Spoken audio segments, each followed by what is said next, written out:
Thank you all so much for joining us. My name is Lindsay Harmon. I am the marketing manager at Collective Sun, and I'm pleased to welcome you to our webinar with the Museum of Photographic Arts in Balboa Park.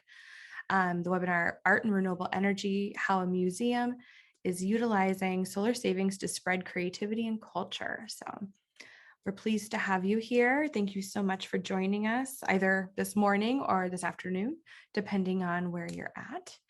I do want to make sure you all are aware that this webinar is being recorded. We will be sharing it with you after the webinar is completed the next couple of days. So you don't have to frantically take notes. We'll be sending you out the webinar as well.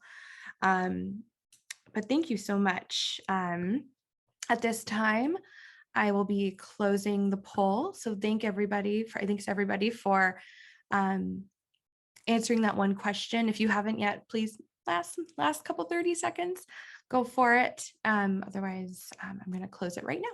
Thank you so much. So yeah, so we'll get started. So again, my name is Lindsay Harmon. I'm the marketing manager at Collective Sun, and we're so happy to have you here. I'd like to introduce our speakers. We have Matt Brennan, who is the Vice President of Sales at Collective Sun, and our special guest, Vivienne Esrig, who is the Deputy Director at the Museum of Photographic Arts, also known as MOPA. Thank you all for joining us. A quick agenda overview. It's a pretty quick agenda, but we'll be talking about who Collective Sun is, going into the Museum of Photographic Arts, who they are and what their mission is. And they'll also be sharing, of course, their solar journey. So looking forward to hearing all about that. At the end, we'll have a Q&A, and we encourage you also to please drop questions into the Q&A box throughout the presentation. And if we don't get to them throughout the presentation, they'll be addressed at the end. If we don't get to them during the Q&A section, we'll be definitely following up with you as it happens. So thank you. At this time, I'd like to pass it over to Matt Brennan, Collective Sun's Vice President of Sales, who will be taking it from here. Thank you so much. Thanks, Lindsay. And hopefully everybody can hear me okay. If you can't, Lindsay or Vivienne or anybody listening, just put a note into the Q&A or to the chat if you have access to that. I'm going to talk a little bit about Collective Sun. I'm going to give you a little background on us and how we work with tax-exempt organizations all across the country. So going through the attendee list, there's some familiar names on there, but we have quite a few nonprofits. There are some contractors on the call and also some lenders. But I'm going to spend just a few minutes talking about Collective Sun, so you know our role in this process and how we help. So we've worked with over 150 nonprofit organizations across the country. And when I say nonprofits, I use that term broadly. So I'm talking about all tax exempt entities.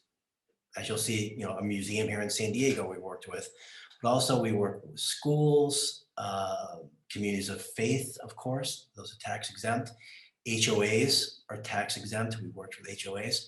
So really any organization without a tax appetite, and in fact, that extends all the way to a for-profit that doesn't have a tax appetite for some reason. We work with those as well. And you've heard me say now tax appetite a few times. And what I mean by that is they can't use a tax credit. And so as a nonprofit, if you're on this call, by definition, you don't pay taxes. So the tax credit that you get with solar, which is currently 26% right now, so 26% of the system cost is offset with a tax credit. That gets left on the table, and that's really where Collective Sun comes in. So I'm going to jump into that a little bit more. Lindsay, if you could jump to the next, move to the next slide.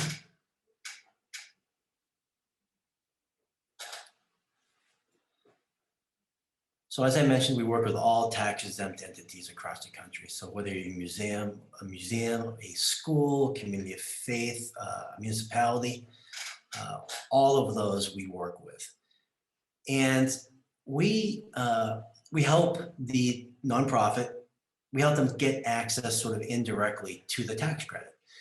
And we pass through a 12% discount on at least a 12% discount on all projects. So the way it works is that, as I said, you can't, a nonprofit can't use a tax credit directly, but we have investors that can. And we have something that's called a solar power agreement, or an SPA. It's essentially a prepaid lease or a prepaid service contract. So the options when a nonprofit goes solar are, you can buy it, obviously with cash reserves, or you can get a loan and still own it, and then you have payments to make on that. But if you go either of those routes, the tax credit gets left on the table. So an option, working with Collective Sun, is that really we own the system and you prepay a lease for 20 years. So instead of buying it and owning it on day one, you prepay a lease or a service contract through us. And the cost of doing that is 88% of the total system cost. So let's imagine for a moment that we have a $500,000 system, and obviously project costs are different depending on the size of your system. As we'll see in a moment here, the cost of this museum project was in the $350,000 to $400,000 range. But let's just use $500,000 to make the math, pretty straightforward. Nonprofit will go out and borrow that money or use cash reserves and buy the system and own it outright on day one. Or again, they can prepay a service contract with us and only fund 88%. We put in the 12%, the last 12%. So the nonprofit saves 12%. It's like a coupon. So what do they get in return? Well, they prepay this service contract for 20 years. So they prepay everything for 20 years. And at the end of the 6th year, there's an ownership option where the nonprofit can get ownership back for no cost. So it's a 12% discount. We own it, we operate, we maintain the system during that time. At the end of the 6th year, ownership transfers back to the nonprofit. Now, the question that comes up a lot is, how do you pay for that 88%? Where does that 88% come from? So we'll talk a little bit about that with this museum project, but also we have some examples for others. Lindsay, if you go to the next one. So again, doing this solar power agreement or an SPA with Collective Sun, the nonprofit is only responsible for the first 88%. That's the part they need to fund. And we have options, and we can make introductions to lenders. But here are some of the common options that we see over and over again that are successfully used to fund solar. I should throw in storage too, because we're doing a number of storage projects. So you may be looking at a project that has solar and storage. First option is CPACE. That's a commercial PACE loan. There are names across the country on this call, so you may or may not have PACE active in your area. But give us a call and we can find out for you. But a CPACE loan is essentially a loan that's assessed on your property tax bill. Now you may be asking yourself, telling yourself, we don't pay property tax. We're tax exempt. And that's probably true. You probably don't have a property tax bill, but typically you're still on the property tax rolls. Let's say you're just exempt, so you get a bill for $0. So this CPACE loan can still work. These loans are anywhere from 10 to 30 years. And then when you couple that with our discount of 12%, you're only funding 88% of the project cost. So these projects tend to cash flow. And what do I mean by cash flow? What I mean by that is that the loan, when you pay back the loan, in the case of CPACE, it's twice a year. There's usually a twice yearly assessment. That debt obligation is lower than your savings. So you're saving money every year. The second one is obvious, right? Cash reserves. A lot of projects, they have cash reserves. They're putting money aside for these projects. The third is donations. And the fourth, actually, I'm going to combine the fourth and seventh ones here, the mission aligned lenders and impact investors. So we're working quite a bit with both. Mission-aligned lenders, some examples, if you are a community of faith, for example, would be Thrivent. They do many, many projects in the community of faith category, and they have an alignment, with the nonprofit's mission. But also with impact investors, we're working with family foundations, individual investors who, they're investing in these projects. Sometimes they are issuing grants, but also they're issuing low interest loans. So there's a lot of interest from that sector. And of course, the fifth one is traditional lenders. So if you've borrowed money in the past for any capital improvement projects or just any construction projects in general, we do see those, and they fund 88% of the system cost. And the sixth one is crowd lending. Now, we've borrowed money from the community's nonprofits in the past. We are registered with the SEC, the Securities and Exchange Commission, to do that. And that can be a great option for nonprofits. You have a community of people, they're interested in supporting these projects, and generally you get favorable terms, right? Because they are aligned with your mission. And we have done crowd lending projects. And again, impact investors fall into that category too, where the terms are typically very favorable. So those are some of the big options, options we see for borrowing money to pay for that 88%. We contribute the last 12%, so the contractor on the project obviously gets the 100% of the system cost. We have supporting documentation for this, because I know it's a lot of information. If you're new to this, you'll see things such as third-party ownership. This falls under third-party ownership because we own the system. So if you Google some of this, you'll come across those terms. But we have some short videos that serve as an overview, and we have some one-pagers that help kind of bring everything together that I just said and summarize everything. But that's a basic overview of what we do. And I think I'll leave it at that for now. We can introduce MOPA, Museum of Photographic Arts, and Vivienne. She can talk a little bit about their mission and their solar project. Thanks, Matt. Hi, everybody. So I couldn't resist the opportunity to have just a quick 90 seconds commercial for the Museum of Photographic Arts. We're located in beautiful Balboa Park in San Diego, California. This is a picture of the inside of the museum. I'm kidding. This is a picture of our solar panels. Next slide.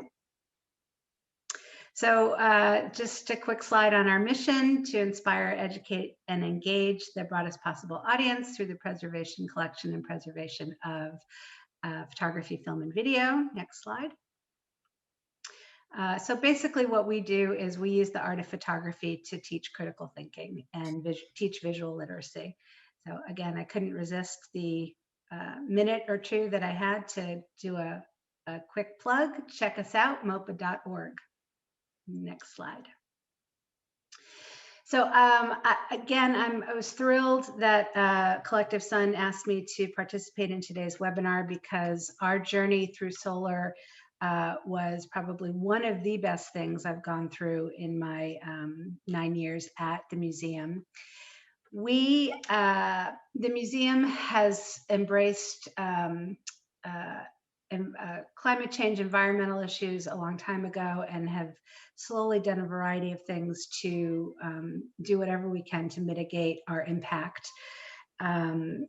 Everything from recycling to working on having our building be LEED certified, to eliminating styrofoam.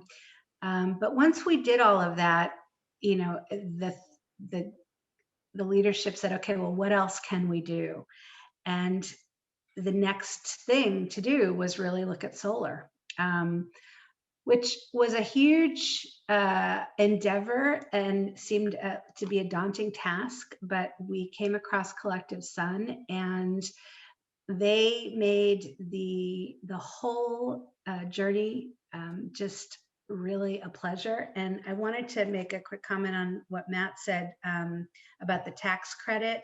Yes, certainly working with Collective Sun is about the tax credit, but it's so much more. It's about um, having an advocate in getting this project done. And, we run a museum, we run a center for visual learning. We don't know about solar. We don't know about the panels. We don't know about the conduits. So having Collective Sun, again, facilitate the whole project is really was priceless. So we're in a city building, and that's another thing that I'm hoping people will ask me questions about. We are in a city building. We don't own our building. The idea of putting solar panels on the roof was, again, a daunting task, and trying to make that work. And that is something that Collective Sun really was instrumental in getting done. So for those of you who are listening that are in bricks and mortar that you don't own, do not give up. Do not think that you do not have a chance. I mean, that is definitely something to that might, it's still might work. So it took us about 9.5 months from the beginning of the whole process. As you see on the slides, it cost us $350,000.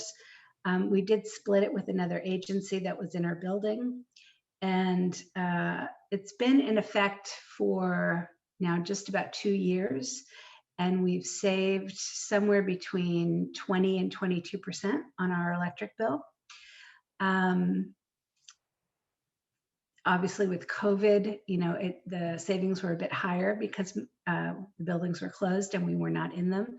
But we projected a 22% savings, and we have met that goal or exceeded it, depending on the weather outside and whether or not we're open. So Vivienne, can I ask you a couple questions? Please. And actually, first, just a quick comment. You mentioned something that I generally a lot of times gloss over, but when we do work with clients, sometimes we take a very hands-on approach. We help with the bidding process. Now that we've worked all across the country, we'll make referrals to contractors, people we've worked with in the past, and really help the nonprofit through the entire process. Bidding, comparing, because it's not always easy to compare apples to apples. What we do is solving a tax problem. That's great. So it saves money. And then we, of course, have the burden of ownership for 6 years. But, helping nonprofits that they're really probably only going to do this once. Right.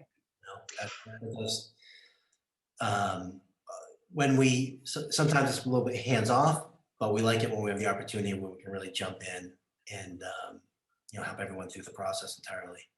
Yeah, I mean, the tax credit is, we split it, right? So what we get in exchange for, not only do we get half the tax credit, but the tax credit portion that goes to you guys basically means that you're our project managers. So we have a free project manager to, run everything from the soup to nuts, beginning to end, and being instrumental. I'm glad you mentioned it. Being instrumental in finding us, the best local installers, electricians, all of the pieces that we need to get the actual panels installed and active.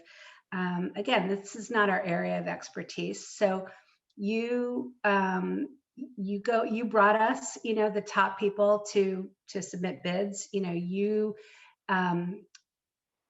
Also critically, for those of us on the call, for all of us on the call with boards of directors, you were instrumental in teaching our board, the advantages to having the panels, to showing the savings, to showing the return on investment, to showing that yes, it seemed like it might be a big cash outlay in the beginning, but look how quickly it pays itself back. And having the outside expertise to present in front of a board, that usually sways them. And I know you all know what I'm saying. Yeah, and with the board, Vivienne, At what point did they really get involved? I mean, how much work was it for you and others with leadership before it even got to that point? I mean, was that the finish line, more or less? I'd say it was, before, once we found you guys, I'd say, and I'm sure, of course, this is different for every organization, but we had to involve our finance committee, and the finance committee took a pretty strong role in reviewing the bids and being part of the process. Again, all boards vary. Some are more hands off, some are more hands on. But so it was mostly our finance committee, and then once they were in agreement, they just basically green lighted the project and then took it to the full board, who then voted on it. Okay, so we have roughly 9.5 months from project installation to permission to operate. But when did the project really start? So because we are a city building, the project actually really started at least a year and a half before that. And did that start with the finance committee? No, it started with, our discussions with the city. Okay. And was there an internal champion within the museum? Was that you or a group of people that said, like, this is something we want to do? And then that group. Yeah, absolutely. So I saw the attendee list. I mean, again, depending on where you are, your municipalities are all different. But I'd say if any organization is interested in solar first and doesn't own their property, sort of first understand what are the intricacies of the city or town, state that you're in, and just start, putting feelers out and having conversations. Yeah, I mean, this isn't the first time we've run into this where the nonprofit didn't own their building, but when there's a long-term lease in place, they do get done.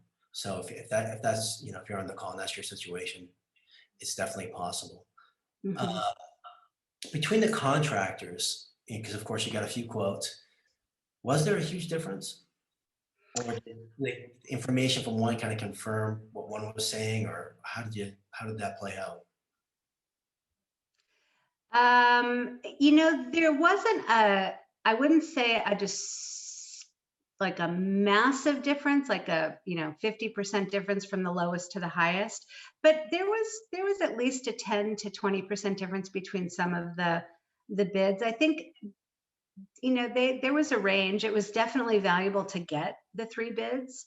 The other thing is, and I would recommend this also to people that are considering this.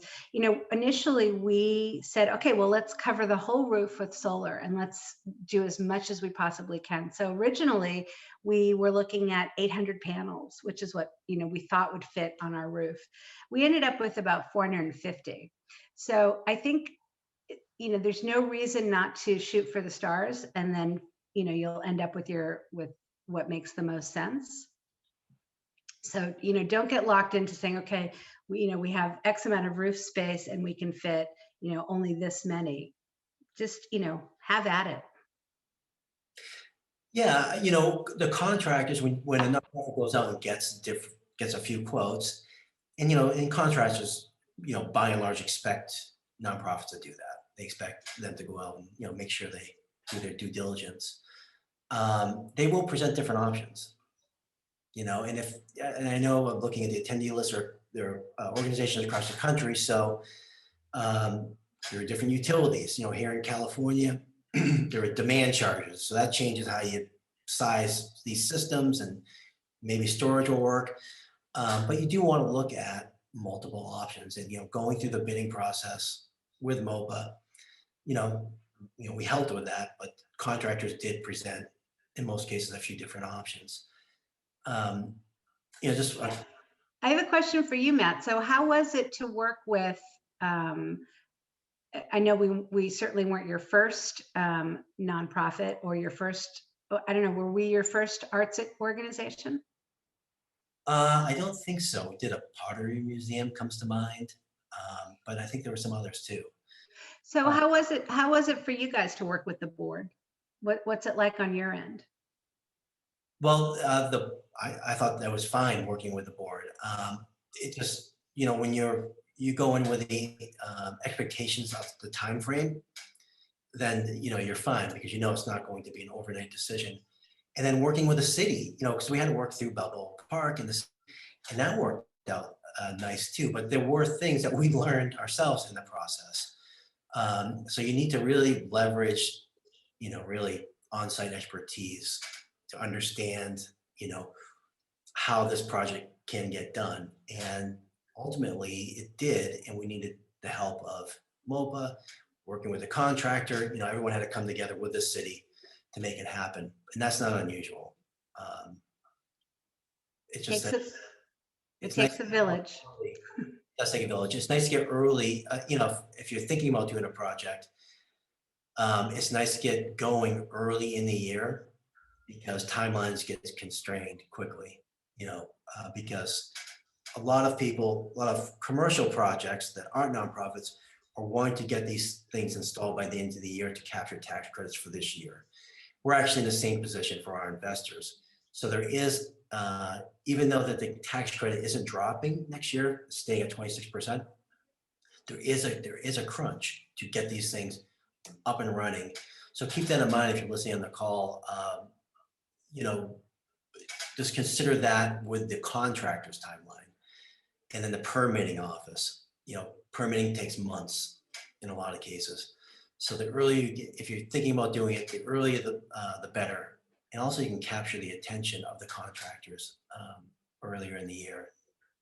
It's like any, I think, construction project. You have to, it takes a while, but it's absolutely worth it. The other thing I'd say in terms of the financing, so we did end up using reserves, and I completely understand, most nonprofits do not have reserves to access. I did talk to a number of banking institutions before we did settle on using our reserves. And it's tough when you don't own a building because, as most of you know, you can't use your art as leverage, as collateral. And if you don't have a building, then you don't have anything. And that left out quite a few options financially, but the banking institutions that were interested, the interest rates were pretty high. So that, again, that's something to think about. The other thing is, this is such a present issue in so many areas, well, in the whole world, of course, but many foundations in different parts of the country are focusing on granting opportunities for climate change, solar, green initiatives, community enhancements. And so that's something else I think to keep in mind in your time frame. Are there local opportunities, whether they're individual philanthropists or granting organizations that would love to see a small nonprofit take this step of putting solar up? Thanks for that, Vivian. A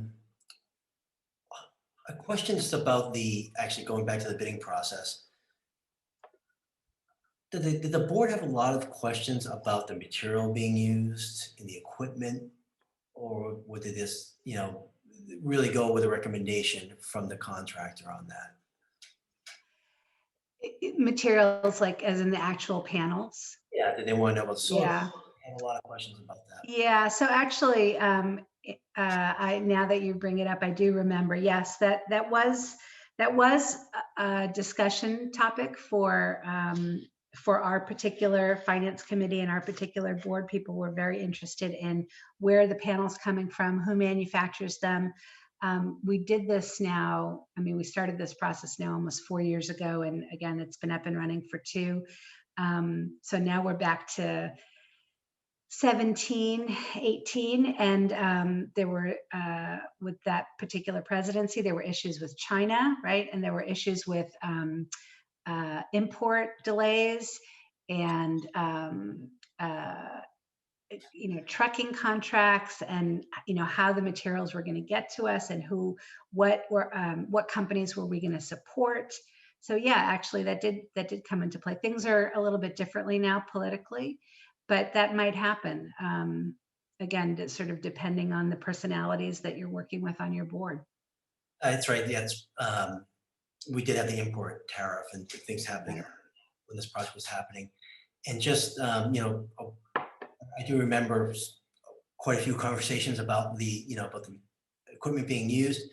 And, the contractors do recommend equipment, and by and large, they recommend good equipment. But as a nonprofit, you really do want to use equipment that we call it tier one, and contractors, they're responsible at some point, if it needs to be serviced, they want to service good equipment.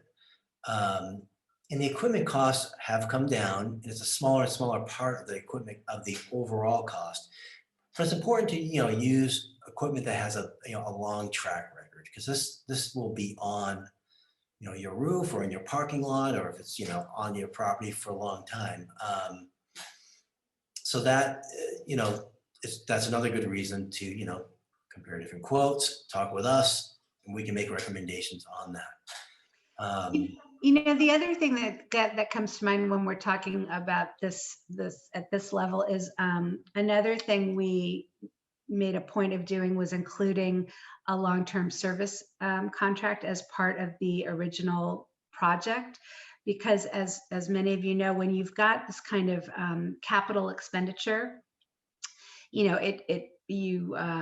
depreciate it over the years. And so by investing in a long-term service agreement in the beginning as part of the original package, you save yourself money over the years, because you don't have to then budget for that later. And again, since it's depreciated, it's less of a little bit less of a burden for the over the next couple of years, instead of just having an annual service contract. Yeah, and when you do these kinds of projects with us, with Collective Sun, and really with a leasing company or any third-party ownership, the nonprofit doesn't own the equipment. Yeah, they don't own the equipment, and that's so that the tax credits can be used by other people, and that's a benefit in a lot of ways to the nonprofit, because in our case, at least the first 6 years, we own it, we operate, and we maintain it. So if something goes wrong, there's that extra level of protection, really, where we have to fix it. And again, we're not expecting things to go wrong, but we've done enough of these. We've been in the industry long enough to know that they don't go perfectly. They don't perform as always as they should. So it's nice to have someone to call, outside of your facilities manager. So it's basically have some training wheels on this. The first 6 years, somebody else owns it, and then you kind of see all the things and how it works. Then you can take ownership after that time. Vivienne, is there anything else you'd like to share? I mean, there's some little bit of Q&A, but any sort of Just again, I'm not being paid to be on this webinar. I can't. I've already recommended Collective Sun to a few other organizations in Balboa Park that I work with closely.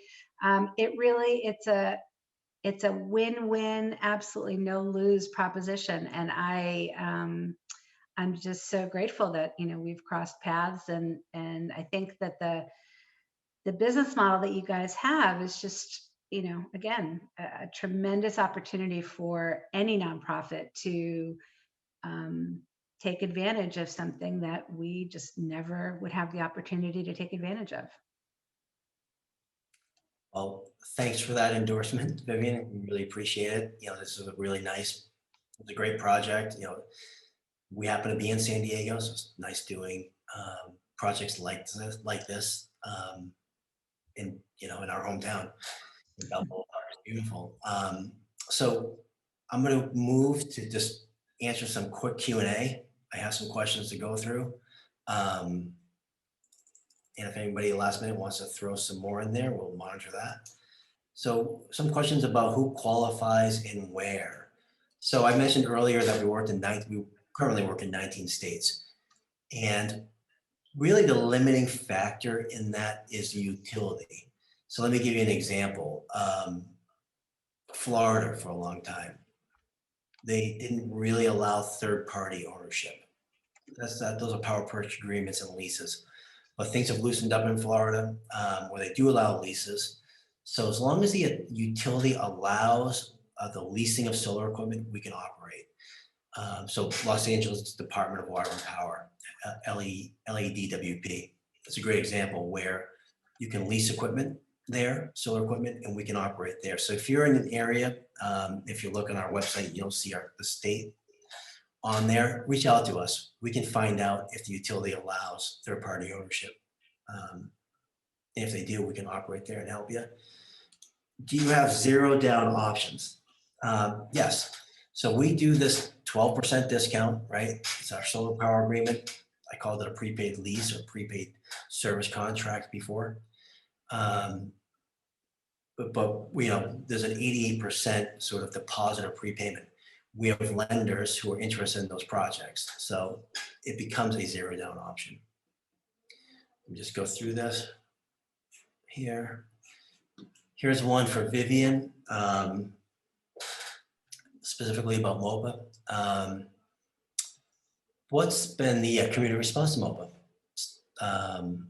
Was the project promoted in a newsletter, or were there any kind of communication with members or donors about this? Yeah, so we took it for, we played it hard because we're so proud of what we did. So we, it was in our member newsletter. It was in our regular sort of full list monthly communication. We included it on our fundraising materials, that we do for year end. We did put out a press release. Again, we did it in conjunction with another organization, the San Diego History Center. So we worked, our respective marketing and communications departments worked on things. We also, the building we're in was LEED certified before this project started at the silver level, and it allowed us to move to a gold level. Again, working in Balboa Park, we're part of 23 organizations, cultural organizations. So we make sure that any park-wide communication had it, and we continue to tout it as a huge step we made towards our green initiative and our contribution to the ongoing climate change issue. Thanks, Vivienne. A few more questions here. Just kind of go through these.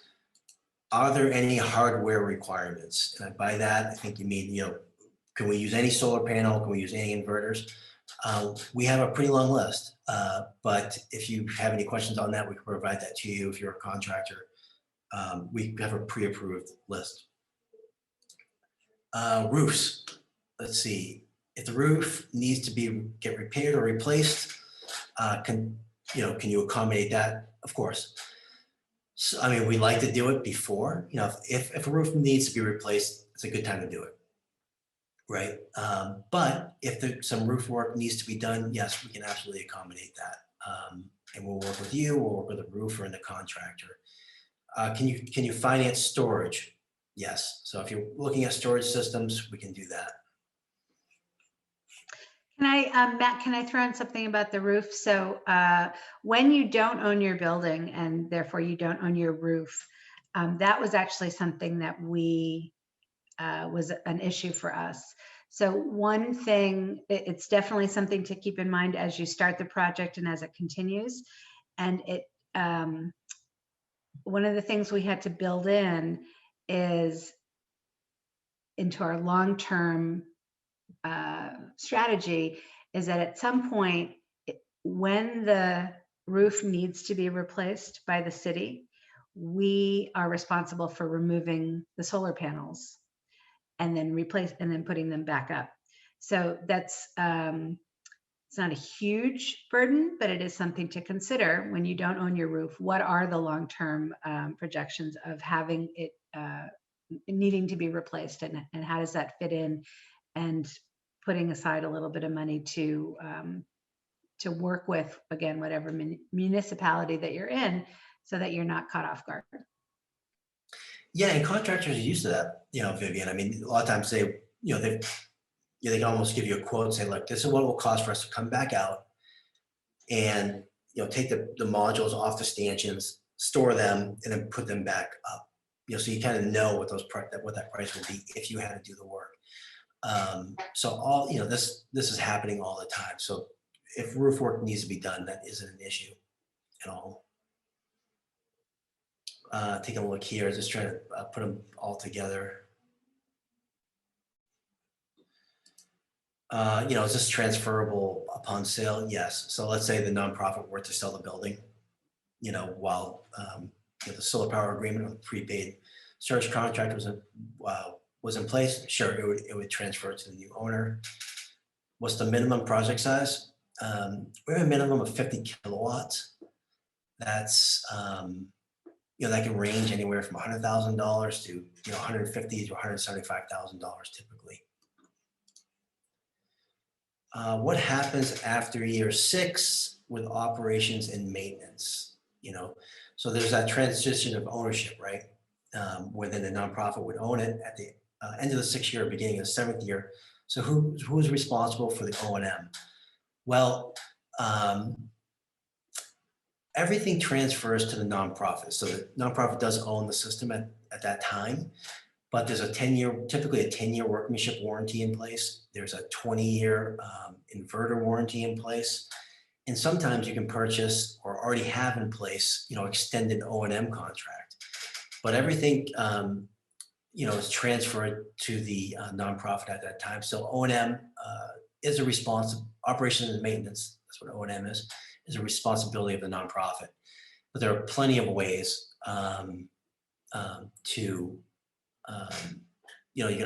there are plenty of ways to mitigate that. And there are actually other third parties that you can work with that can help with that. Question just came in. I may have missed this, but could you please cover how you were able to achieve a 6.5-year payback on the project? Okay, so the estimated simple payback, approximately 6.5 years. So this is, sometimes you'll hear it referred to as literally simple payback. So we're not assuming any utility rate increase at all, or in really simplifying this. In the contractor, and we can help you review this, they have software that will upload all of your energy usage data from the utility, and then you put in the system cost, and it will tell you basically how much energy it will produce and how much of an offset it will be on your utility bill. That's your savings. So a simple calculation here is, if you want to kind of back into what the museum is saving, if you take $350,000, that's a total project cost. Started off at about $400,000. We knocked off a chunk of that with our discount. So the final cost was $350,000. So if you divide $350,000 by 6.5 years, they're saving about $50,000 a year. But what you'll find if you go through a competitive bidding process is that the contractors, and we can help with this, they'll show you exactly how much energy will be offset off your utility bill and what those savings are. So if I could just make a quick comment about that, because I was just double checking my numbers. So Matt's exactly right. I mean, the numbers we looked at, and obviously as the deputy director and the CFO, COO, I mean, they accessed all the actual data from our local utility company, but I also, having paid the bills for years, I mean, I know what they are. So I can tell you that, it costs us, X thousands a year, I don't know, close to 90, give or take, again, we split this with another agency. So the amount we were spending every year, let's call it 100,000, we estimated conservatively that we would save 22%. And that was conservative. I mean, it could be, 25, it could have been 18. And again, it has varied, but I look at the kilowatt savings all the time, and it's right on par. So we estimated 20, and so it was very simple math. It was, if we were spending 100,000 a year, 20% of 100,000 times 7 years, it covered the cost of the install. It was very clear math. Just a couple other questions here. Thanks for that, Vivienne. Let's see here. I think we covered some of this. Oh, if there are any other rebates available in your areas, question about that. So sometimes there are things called SRECs, which are credits either from the utility or from the state. Where do those go? Those, just to answer the question, if there are any other state rebates of any kind or anything like that from the utility, those stay with the nonprofit. They don't come to us. We just capture the tax credits. And then I did mention this earlier, but someone asked what supporting material is available. We have some short videos and some kind of one-pagers that summarize everything. So if anybody's interested in that, please feel free to reach out. Also, Matt, I should say, as I was reviewing, the ancient history around this, again, we started this back in 1718. I do have, we, again, working with our board, working with the city, we did put together a whole bunch of collateral, one-pagers, just simplifying sort of what we were trying to do, making a little sales pitch. I'm happy to share that with anybody if they just sort of want to see how we approached it. So it was easier to edit something than start from scratch. So happy to share. So those are documents that you use to sort of make the case for solar before? Yeah. Yep. Was there, yeah, that'd be great. I don't know if I ever saw those, but yeah. Again, you have to start the conversation, right, with all the interested parties. So whether that's just your board or a particular committee on your board, or particular agencies in whatever city you're in.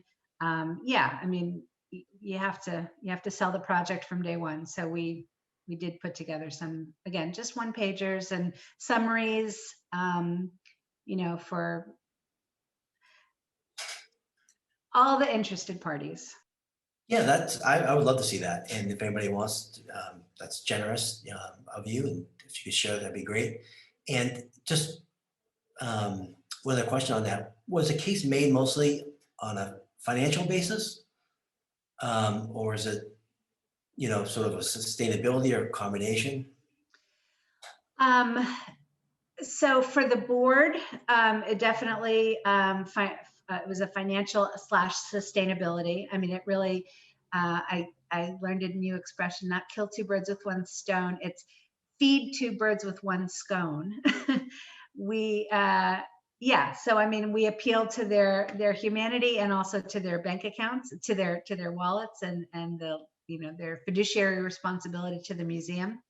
And then to the city, it was more, financial was not an issue because they weren't paying for it. So it was more on the, sustainability. Here's something we're doing that you can take credit for. Do you know if did it meet a particular mandate with the city that, went towards meeting a certain threshold? Yeah, I don't honestly know. Okay. Got it. Well, thanks for that. I think that's it. We coming up a little short of the hour, but unless there's a last minute question here, I think we can wrap up. Thanks everybody so much for attending. We really appreciate you taking time out of your Wednesday. We'll be following up with you as soon as possible with any other questions, we encourage you to reach out to both Matt and Vivienne if anything comes up. Otherwise, you'll be getting an email with us in the next couple of days with a wrap up and the video. So thank you guys so much. Have a great rest of your day. Thanks so much.